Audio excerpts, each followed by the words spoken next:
Welcome to What's Happening. Here are the top 5 stories. At number 1, Organised Labour Tuesday kicked against the Federal Executive Council's decision to step down the memorandum on the report of the Tripartite Committee on new national minimum wage. The head of public relations of the Nigeria Labour Congress, Benson Okpa, criticized the failure of the FEC to consider the memo during Tuesday's FEC meeting. He said stepping down the Tripartite Committee report creates room for injurious speculations. The Assistant General Secretary of the NLC, Chris Onyeka, said Labour would not accept the latest offer of 62,000 naira and the 100,000 naira proposal made by some individuals and economists. The NLC President, Joe Ajero, said the unionists were waiting on the President to consider the Labour's proposal, but speaking at the opening of the 2024 Synod of the Charismatic Bishops' Conference of Nigeria in Abuja, the Information Minister emphasized the imperative of a realistic wage system that would safeguard against mass retrenchment while addressing workers' needs. At number 2, the federal government has announced a ban on single-use plastics across all ministries, departments and agencies. This decision was revealed by the Minister of State for Environment, Adepoju Salako, following a Federal Executive Council meeting presided over by President Bola Tinubu. Speaking to State House correspondents after the meeting, Salako emphasized that this ban aligns with the government's broader plastic waste management strategy. He said the ban on single plastics in MDAs is preparatory to a nationwide ban next year. The minister highlighted the severity of the plastic pollution in Nigeria, describing it as a major issue in our country.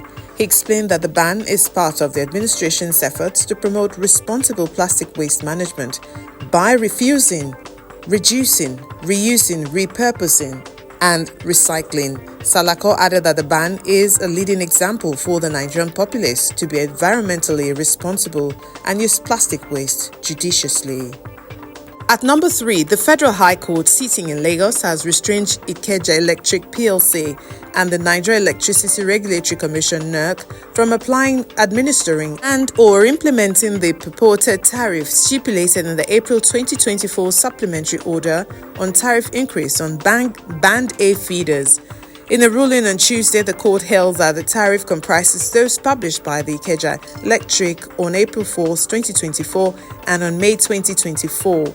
Supplementary order on the tariff increase on Band A published on May 6, 2024 on the firm Reader National Plastics Limited. Justice Chukwuje Kwaneke made the interim injunction after hearing an ex parte order application filed by Reader National Plastics lawyer Kemi Pinheiro, Senior Advocate of Nigeria, with Giwa Esquire and I, Aderibigwe Esquire. The judge ruled that the order subsists pending Ikeja Electric and NERC's full compliance with Section 51 of the Electricity Act 2023 and the hearing and determination of the motion on notice for interlocutory injunction. At number 4, Kenya's President William Ruto vowed to take a tough line against violence and anarchy on Tuesday after protests against his government's proposed tax hike turned deadly and demonstrators ransacked parliament.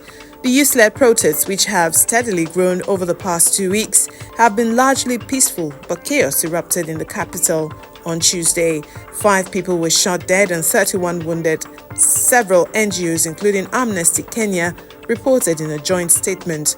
Ruto told a press briefing in Nairobi that the demonstrators were hijacked by dangerous people. He said, "We shall provide a full, effective and expeditious response to today's treasonous events.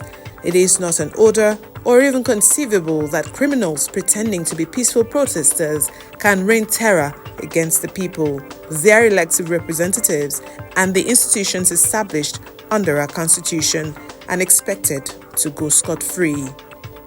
And at number 5, former Nigerian international Adepoju has charged the Super Eagles to devise a way to qualify for the 2026 World Cup. Recall that Nigeria lost 2-1 to Benin in June after being held to a 1-1 draw against South Africa at the Godswill Akpabio Stadium in Uyo in the qualifying series. Before now, the Eagles began their qualifying campaign with a 1-1 draw at home against Lesotho, followed by another 1-1 draw away to Zimbabwe last November. These results left the team 5th in Group C, trailing behind Lesotho with 5 points, and the trio of South Africa, Zimbabwe and Benin, each with 7 points.